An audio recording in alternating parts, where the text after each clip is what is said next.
حضرت ہاشم کی خوبصورتی کا کوئی جواب نہیں، کیونکہ میرے آقا ہاشمی ہیں۔ اب اپنے ذہن کو قریب کرو، میں آقا کا نور اور اس نور مصطفیٰ کی برکتیں آپ کو دکھانا چاہتا ہوں۔ ہاشم کی پیشانی میں جب نور مصطفیٰ آیا، بچپنے کا عالم ہے، حضرت ہاشم مکے کی گلی سے گزر جاتے، لوگ روک کر کے ان کا دیدار کیا کرتے تھے۔ حضرت ہاشم کے چہرے کو عورتیں اپنے گھروں سے چھپ چھپ کر کے دیکھا کرتی تھی۔ کسی نے کہا اے ہاشم، مکے میں بچے تو اور بھی ہیں لیکن کوئی ان کو کیوں نہیں دیکھتا ہے، تمہیں لوگ رک کر کے کیوں دیکھتے ہیں؟ تب حضرت ہاشم نے کہا اے لوگوں، لوگ مجھے نہیں دیکھتے ہیں بلکہ میری پیشانی میں جو نور مصطفیٰ چمک رہا ہے وہ اس نور کو دیکھتے ہیں۔ یہی حضرت ہاشم ہیں۔ جب جوان ہوتے ہیں، عام ملک شام تجارت کے لیے آ رہے تھے، راستے میں ایک جگہ پڑتی ہے جسے یثرب کہتے ہیں، آج اس کا نام مدینہ منورہ ہے، پہلے اس کا نام یثرب تھا۔ یثرب میں جب حضرت ہاشم پہنچے، آپ نے دیکھا مارکیٹ لگی ہوئی ہے، کسی دکان میں بچہ بیٹھا ہوا ہے، کسی دکان میں جوان بیٹھا ہوا ہے، کسی دکان میں بوڑھا بیٹھا ہوا ہے۔ ایک دکان کے اندر ایک بڑی حسین و جمیل لڑکی بیٹھی ہوئی تھی، جس کی پارسائی کا جواب نہیں، جس کے تقوی کا جواب نہیں، جس کے حسن کا جواب نہیں، جس کی خوبصورتی کا جواب نہیں۔ حضرت ہاشم کی نظر جب اس پر پڑی، پردے کے ساتھ بیٹھی ہوئی خاتون تھی، حضرت ہاشم نے اس کے گھر والوں سے کہا میں اس سے نکاح کرنا چاہتا ہوں۔ اس کا نام سلمہ تھا۔ سلمہ نے کہا میں نکاح نہیں کر سکتی کیونکہ میرا ایک بار نکاح ہو چکا ہے اور میں بیوہ ہو چکی ہوں۔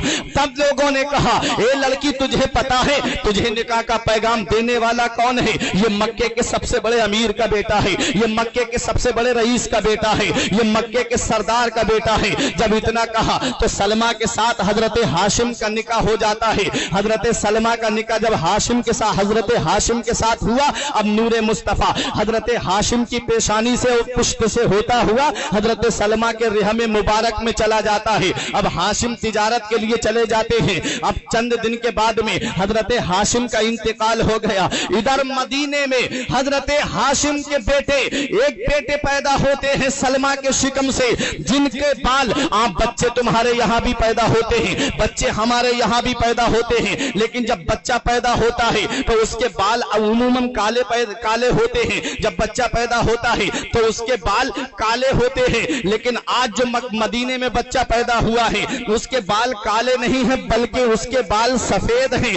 جب عرب والوں نے دیکھا، اور عربی میں بوڑھے کو شیبہ کہا جاتا ہے، اب آؤ ذہن کو قریب کرو، جب لوگوں نے دیکھا کہا ارے یہ جو بچہ پیدا ہوا ہے اس کے بال تو سفید ہیں، تو عرب والوں نے ایک آواز لگائی، کہا ہاذا شیبہ، ہاذا شیبہ، ہاذا شیبہ۔ اس کا مطلب یہ ہے ارے یہ تو بوڑھا ہے، ارے یہ تو بوڑھا ہے۔ اور مثال سے بھی بولا جاتا ہے، اگر کسی کے بال سفید پڑ جاتے ہیں کہتے ہیں ارے یہ تو بوڑھا ہو گیا، کہتے ہیں کہ نہیں کہتے ہیں؟ اب اپنے ذہن کو قریب کرو، جب ہاشم کے بیٹے پیدا ہوئے تو لوگوں نے کہا ہاذا شیبہ، یہ شیبہ ہے یعنی بوڑھا ہے، لیکن حسن کا جواب نہیں، خوبصورتی کا جواب نہیں، جمال جہاں آرا کا جواب نہیں۔ یہی حضرت ہاشم کے بیٹے ہیں جن کا نام شیبہ رکھ گیا، اور یہی جب 7 سال کی عمر کو پہنچتے ہیں اور جب جنگل میں شکار کرنے جاتے ہیں، اور بھی لوگ ساتھ میں تھے، جن سب نے تیر چلائے لیکن سب کے تیر خطا کر گئے، حضرت شیبہ کا تیر جا کر کے نشانے پہ لگا۔